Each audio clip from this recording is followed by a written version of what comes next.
आमची भूमिका, कारण हे सरकार गेले 30 वर्ष आमच्या मागे लागलेलं आहे।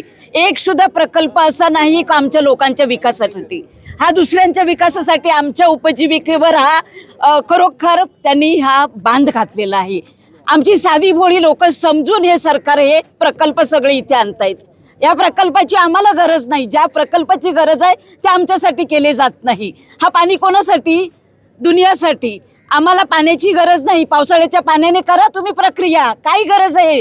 हा मोठा प्लांट आणून इथे हा जो मच्छीमार बांधव आहे, आमचे शेतकरी आहेत, त्यांच्या उपजीविकेवर हा बांध आणलेला आहे आणि त्याची गरज नसताना का म्हणून आम्ही सहन करावं? आणि हे प्रकल्प फक्त धारावी बेटासाठीच आहेत का?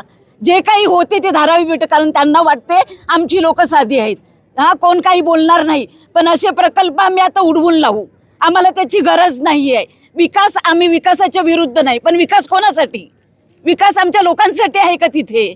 दुसऱ्यांसाठी विकास का म्हणून आम्ही जगावं इथे? आम्ही मूळ रहिवासी आहोत, आमच्या जीवावर का उठते हे सरकार?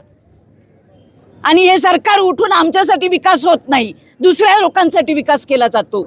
आणि प्रत्येक वेळेला गेली 30 वर्षे ही जनता आहे, ही जनता सरकार त्यांच्या मागे लागलेला आहे, वेगवेगळे प्रकल्प आणून। हे चांगलं नाही, हे चुकीचं आहे आणि हे कुठेतरी याच्यावर बांध आला पाहिजे, मात घालणार आम्ही एकजुटीने आलेलो आहोत। यापुढे हे प्रकल्प इथे केला जाणार नाही।